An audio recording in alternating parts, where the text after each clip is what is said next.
Hello there, namaste. So I just watched Virus, and I gotta say, the one thing that really kept me hooked on it is the fact that it's based off a true story. When there's something that's based off a true story, it seems to have more of a fascination, especially when the acting wasn't all there. The tenseness didn't feel like it was all there. It kind of fell off on the cinematography. What I really liked is it reminded me of an episode of House. But an episode of House is 40 minutes, and yes, House is fictional, but then you get this, which kind of has the same kind of feel. You're trying to investigate what caused everything. You're trying to hunt down the origin of the disease. You're trying to solve the case. You're trying to save the lives. But this is 2 hours and 40 minutes. 2 hours and 40 minutes in an episode of House is only 40 minutes long. So I was just like, okay, a lot of this is being dragged out. I enjoyed when they were trying to figure out, like trying to investigate everything. But every now and then they'd have like a flashback, which kind of slowed everything down because it didn't really feel like it added much there. There were a few scenes in the flashbacks which were like, okay, these two people know each other. Oh, these people ran into each other. But most of the time, it was just there to try to flush out more backstory with the patients. And I don't feel we needed that. I feel like the focus of the story should have been on the investigation. And because they found out in the first few minutes what it was.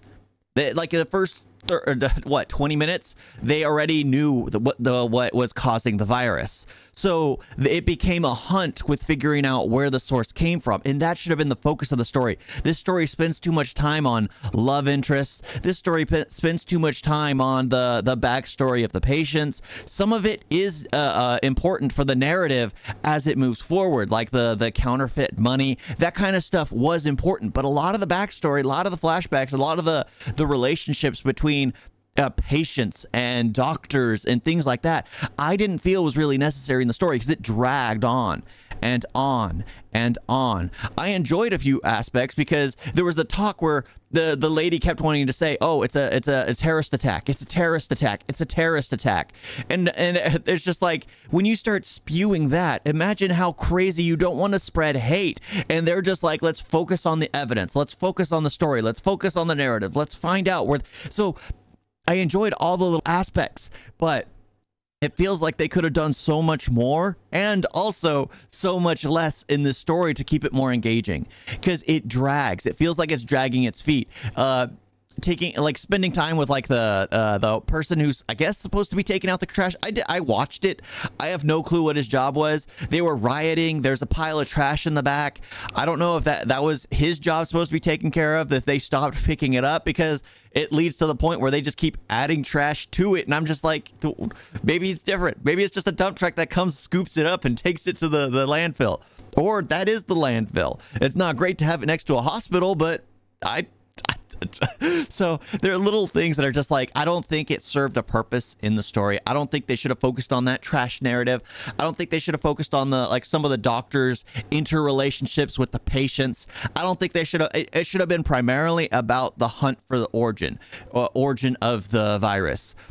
Especially when it's in the political landscape of like, oh, it's a terrorist attack. It's a terrorist attack. It's a terrorist attack. That's such an easy cop out. So then you just don't have to bother looking for evidence because it's just like, oh, it was just planted there. But it causes fear when you do something like that. So the fact that they went through that and having to fight against the people who kept wanting to say, oh, it was just a terrorist attack, because it's just like how easy it is to say something like that, and then people just go like, okay, well, that explains a lot, which it really doesn't explain anything. It doesn't explain how it got there. And then you can also but the movie is the thing that kept me enjoying the movie was the fact that it's based off a true story, the fact that it's real, and the fact that you see how things are when things are really life-threatening. Like, it has what, a 70% survival rate. It is absolutely devastating, even higher, right? It's like 70 to 80% survival rate, 70 to 80% death rate. Yeah, that's what it has. And it's just insane that you look at that, when you watch this and realize, what, 2 years later we're dealing with the worldwide you know, and it's just like there's night and day. You can tell a massive difference between one and the other. It's just, yeah, Yeah, but I don't know. I enjoyed watching it just because it was a true story, seeing all the aspects, being confused as to certain things, like when someone unhooks. I've noticed this several times, and I guess it's not that way in hospitals in India. When you unplug yourself from the heart monitor, it doesn't flatline and immediately send out an alarm, because there's this one guy who plugs himself from the machine, and it makes no noise, and nobody notices until they see him lying on the floor. It's just like, it should let the nurses know. It should let the doctors know. There should be a loud noise letting you know that someone's flatlined. How many people die in a hospital because they flatline and there's no one there to perform CPR? There's no one there to add the paddles to them. There's no one there. How many people died to that? I mean, if there's nothing to indicate that this person is flatlined, then so many people are going to pass away because there's no one there. Does everyone sign a do not resuscitate? But when they enter that hospital, is that how it works? That's something that absolutely bothers me, because it's starting to become more and more prominent when I watch these Indian films, and it's just like, I don't think that should be the case. No one's signing a DNR, DNR, when they go into a hospital. You go to a hospital to live, to get healed. But these people are left alone. They start flatlining, and nobody's there to care for them. They're just like, oh, well. I think that's just something that's annoying me. I don't know if it's realistic. Is it really like that? Or do they do that in movies just for the sake of it? Because I have seen it in every single Indian film I've watched, and it seems unrealistic to me, because that's not how it works. At least not here. Is that really how it works? Are you really not monitored if you flatline? If you I guess that's what this has truly become up. But yeah, I enjoyed the story other than that. Other than the fact that it was too long. Other than the fact that they focused on everything else that shouldn't have mattered. Other than the fact that it was really probably an hour longer than it should have been. But the fact that I enjoyed the detective aspect of trying to find out the origin of it. I like that. I feel like we need more movies like that, where they focus on how things happen, not so much, because that's one thing. I mean, I've grew up very sick, and one of the biggest issues is doctors will throw things at the symptoms, like, oh, you have a headache, here, take this. Oh, your knee hurts, here, take this. But they never find the underlying cause of things, and never find the source of the matter. And the biggest issue, when you just throw medication at it, you're never treating the actual source of the problem.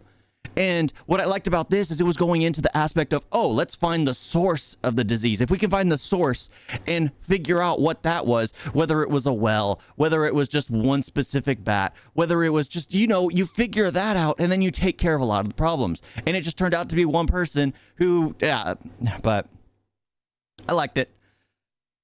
Even though I am complaining about a few things. I did enjoy the film. It kept me enthralled, and especially with the post-credits, it's not post-credit scene, but it ends, and the one thing that bothered me was like, okay, I know they don't know. I know all they had was a picture to solve the case.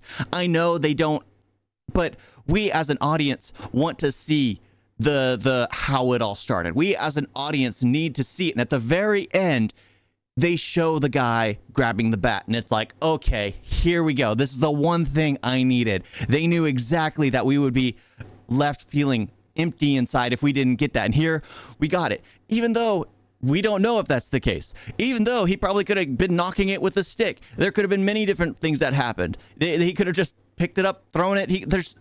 But they made it seem sweet. They made it seem caring, because he was what they call him, a zoophile. He loved animals. So he didn't want the animal in the middle of the road. He left it on a branch, which led to him basically being the patient number one.